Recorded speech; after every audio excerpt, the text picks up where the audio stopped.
Hello viewers, আসসালামু আলাইকুম। আশা করি ভালো আছেন। আমাদের নতুন আরেকটি ভিডিওতে আপনাকে স্বাগতম।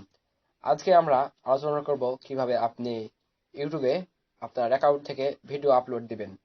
তো চলুন বেশি দেরি না করে শুরু করা যাক আজকের ভিডিও।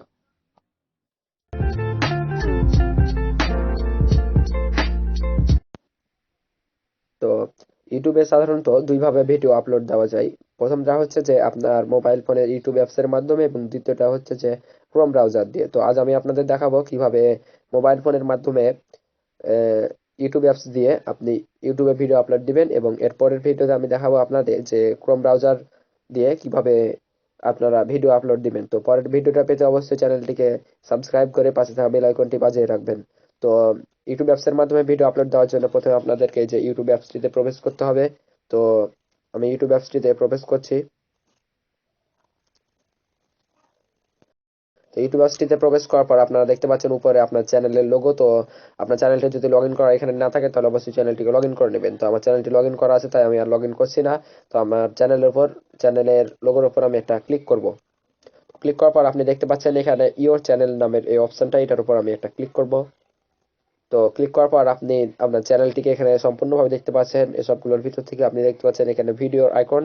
এই ভিডিওর আইকনটার উপর একটা ক্লিক করবেন। তো ক্লিক করার পর দেখতে পাচ্ছেন আপনার মোবাইল ফোনে যে সমস্ত ভিডিওগুলো এসেছে সেই সমস্ত ভিডিওগুলো এখানে এসে গেছে। তো আপনি যে ভিডিওটা আপনি আপলোড দিবেন সেটা আপনি সিলেক্ট করবেন। তো আমি আপনাদের দেখানোর জন্য এই ভিডিওটি আপলোড দিছি। তো এই ভিডিওটি আপনি একটা ক্লিক করব। তো ক্লিক করার পর দেখতে পাচ্ছেন এখানে আপনার ভিডিওটি এসে গেছে। আপনি এখানে চাইলে ভিডিওটিকে ছোট করে নিতে পারেন।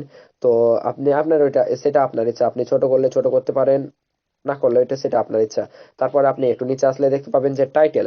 তো এই টাইটেলটা আপনি ভিডিওর কি টাইটেল দিবেন সেটা লিখে নেবেন। তো আমি আমার ভিডিওর একটা টাইটেল দিয়ে দিচ্ছি।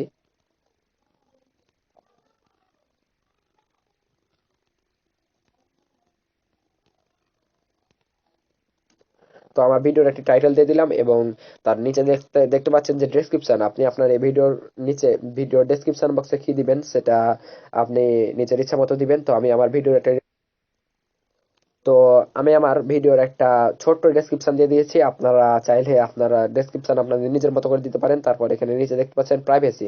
তো এই প্রাইভেসিতে ক্লিক করার পর আপনি দেখতে পাচ্ছেন এখানে প্রাইভেট, এখানে পাবলিক। তো আপনি অবশ্যই ভিডিওটাকে পাবলিকে সিলেক্ট করবেন। তো পাবলিকে সিলেক্ট করার পর আপনি দেখতে পাচ্ছেন যে উপরে যে বিমান চিহ্নটা আছে সেটার উপর একটা ক্লিক করবেন। তো ক্লিক করলে দেখতে সময় নেওয়ার পর দেখতে পাচ্ছেন আপনার ভিডিওটি এখানে আপলোড হয়ে গেছে। যদি কোনো রকম দেখায় যে এখানে আপলোড হয়নি তো আপনি পেজটাকে রিফ্রেশ দিবেন, তাহলে দেখতে পাবেন আপনার ভিডিওটি আপলোড হয়ে গেছে। তো আপলোড হওয়ার পর আমরা এখান থেকে বের হয়ে যাব।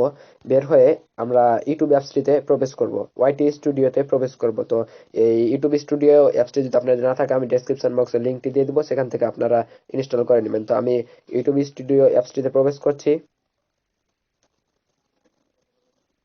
তো প্রবেশ করার পর আপনারা এখানে দেখতে পাচ্ছেন এই যে আপনার ভিডিওটি চলে এসেছে। তো সেটার উপর আমরা ক্লিক করব। তো ক্লিক করার পর আপনি এখানে দেখতে পাবেন আপনার ভিডিওটিতে কত ভিউজ হয়েছে, কতটি কমেন্ট, কত লাইক, কত ডিসলাইক হয়েছে। এই সবগুলোর ভিতর থেকে আপনি দেখতে পাচ্ছেন এখানে কলম আইকনটা, সেটার উপর একটা ক্লিক করবেন। তো এটাতে ক্লিক করার পর আপনি এখানে আপনার এডিট করার জন্য অনেকগুলো অপশন পেয়ে যাবেন। আপনি ইচ্ছা করলে আবার টাইটেলটা পরিবর্তন করতে পারেন, ডেসক্রিপশন বক্সটা আরো পরিবর্তন করতে পারেন, প্রাইভেসিটাও করতে পারেন। তো এসব কিছুর ভিতর আপনি এখানে দেখতে পাচ্ছেন এডিট থাম্বনেল। তো এডিট থাম্বনেল সিস্টেমটা ব্যবহার করার জন্য আপনাকে অবশ্যই চ্যানেলটা ভেরিফাই করতে হবে। তো ভেরিফাই কিভাবে করা যায় এ সম্পর্কে আমরা একটি ভিডিও বানিয়েছি এবং সেই ভিডিওর লিঙ্কটা আমি ডেসক্রিপশন বক্সে দিয়ে দেবো। তো সেখান থেকে আপনারা চেক করে নিতে পারেন। তো ইউটিউব থাম্বনেল রাখার জন্য দেখতে পাচ্ছেন এখানে কাস্টম থাম্বনেল। তো সেটার উপর ক্লিক করবেন। তো সেটার উপর ক্লিক করার পর আপনি এখানে ইমেজটা সিলেক্ট করে তারপর আপনি দেখতে পাচ্ছেন এখানে আপনার ইমেজ চলে এসেছে। আপনি যেটা থাম্বনেল হিসাবে দিতে চান সেটা সিলেক্ট করবেন। তো আমি সাপোজ এই ফটোটা আমি থাম্বনেল হিসাবে দিতে চাই, তো আমি এটাকে সিলেক্ট করছি। তো সিলেক্ট করার পর দেখতে পাচ্ছেন এখানে সিলেক্ট অপশন চলে এসেছে। তো আমি এটাতে ক্লিক করে দেবো। তো ক্লিক করলে দেখতে পাচ্ছেন আপনার থাম্বনেলটা সেভ হয়ে গেছে। তো এখান থেকে আমি দেখতে পাচ্ছেন যে সেভ বাটনটা, এটার উপর একটা ক্লিক করব। তো ক্লিক করলে দেখতে পাবেন যে আমার ভিডিওর এই যে থাম্বনেলটা চলে এসেছে। তো এভাবে আপনারা আপনাদের ভিডিওগুলো আপলোড দিবেন। আর যদি কোনো সমস্যা হয় ভিডিও আপলোড দিতে আমাদেরকে অবশ্যই আমাদের ফেসবুক পেজে বা ফেসবুক গ্রুপে অথবা কমেন্ট বক্সে কমেন্ট করে জানাবেন। অবশ্যই আমরা আপনার সমাধান করার জন্য অবশ্যই আমরা কমেন্টে রিপ্লাই দিব। তো আজ এ পর্যন্তই, দেখা হবে সামনের ভিডিওতে। সে পর্যন্ত ভালো থাকবেন। ধন্যবাদ সবাইকে।